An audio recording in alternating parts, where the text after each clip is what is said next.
The presence of the church is the solution. It's the solution to the redemption of man and the redemption of our nations. The presence of the church. But when the church is not kingdom driven, and our Bible schools are not kingdom training Bible schools, there will be a lot of degrees in theology. I don't encourage anybody, any young person watching me, I don't encourage anybody to attend any Bible school where the kingdom is not a major subject.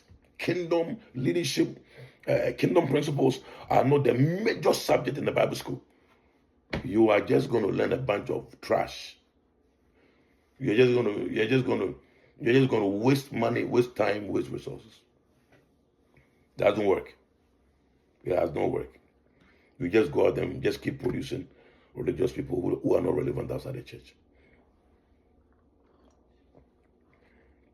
All right. So, without the kingdom as the driving force, as the blueprint of the church, or as the orientation of the man of God cannot produce people who are relevant in this world. He can't. He can't. He can't produce people who are relevant. That is why if you go to nations and communities where there are a lot of churches, there's a lot of hopelessness. There's a lot of poverty. Those economies don't grow. Those human capital are weak. Even when they love Jesus with all their heart, even when they serve faithfully and they live holy, they will still not do well, because we must understand the mandate of the kingdom, and we must understand the principles of the kingdom. We must understand the supernatural and must understand the natural. It takes the combination of the two for the church to be relevant.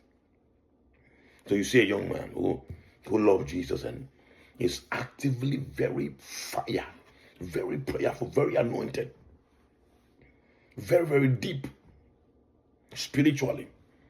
At the end of the day, you realize that his life will not be relevant if he doesn't use that to make money. You won't be relevant. You will not. He will not. He will not. If you take the world's first 1,000 biggest names in almost every industry, from 100 to 1,000, the first biggest name in innovation, the first biggest name in IT, the first biggest name in business, the first biggest name in financial dominion, the first biggest name in real estate, you hardly see born again believers there. You hardly. Many of them are atheists. Many of them are Muslims. Many of them are Buddhists. All right? If you take the most developed nations in the world, many of them are not church people. But they have used the principles of the scriptures to build their nation. Many nations that have developed. If you check nations where there are a lot of churches,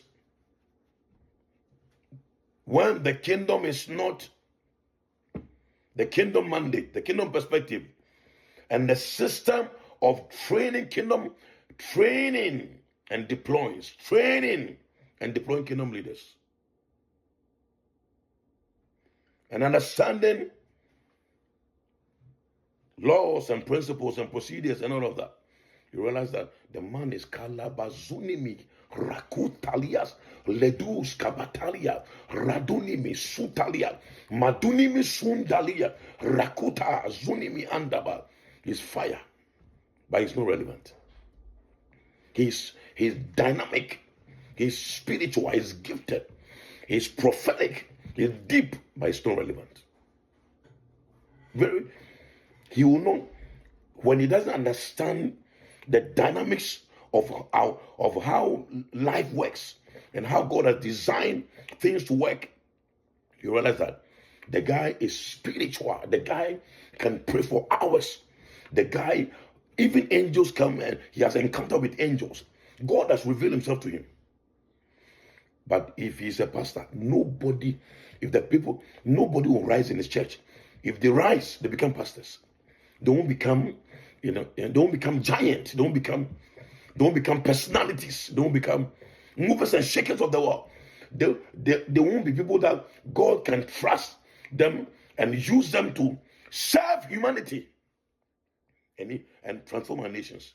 That is why I want to say this.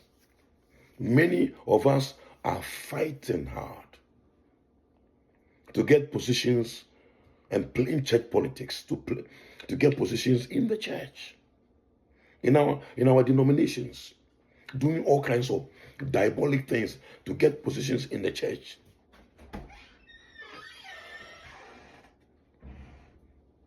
To become head deacons and